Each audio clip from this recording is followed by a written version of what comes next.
Menteri Lingkungan Hidup Hanif Faisal Nurofik menegaskan, hingga tahun 2025 belum ada satupun kota di Indonesia yang dinilai layak meraih Piala Adipura. Menurutnya sejumlah indikator utama belum dapat dipenuhi, terutama masih ditemukannya praktek open dumping serta keberadaan TPS liar di berbagai daerah.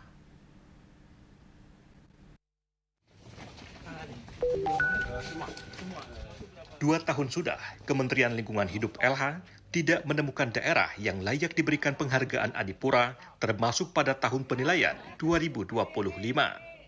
Menteri Lingkungan Hidup Hanif Faisal Nurofik menjelaskan, penilaian ketat terhadap pengelolaan sampah menjadi penyebab utama belum ada daerah yang memenuhi standar penilaian dalam pengelolaan kebersihan dan lingkungan perkotaan.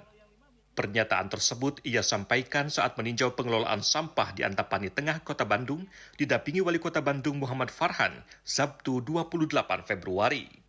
Hanif menegaskan, ada 2 indikator mutlak yang harus dipenuhi, yaitu tidak boleh ada praktik pembuangan sampah secara terbuka di lahan kosong atau open dumping dan nihilnya TPS liar.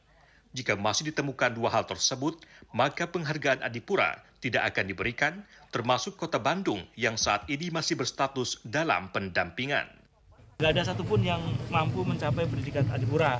Surabaya yang kita gadang-gadang Adipura, begitu kita ke Benowo, itu sampah TPS liarnya hampir di sebagian besar. Begitu kita keluar kota sedikit, kotornya juga perlu diperbaiki. Kita ke Balikpapan, harapan saya juga besar untuk Balikpapan. Ternyata begitu kita keluar dari jalan protokol, masuk ke kampung-kampung 100 meter, kondisinya sama kurang lebih kota-kota yang lain. Hanif menambahkan, penilaian Adipura tidak hanya melihat kebersihan, tetapi juga mencakup kecukupan anggaran, kebijakan, kesiapan sumber daya manusia, serta fasilitas. Penanganan sampah di sungai, jalan, dan permukiman harus tuntas secara menyeluruh untuk memenuhi standar penghargaan tersebut. Tanpa perubahan mendasar, penghargaan tertinggi di bidang lingkungan tersebut tidak akan diberikan kepada daerah manapun. Dari Bandung, Jawa Barat, Dian Hardiana, Kantor Berita Antara, mewartakan.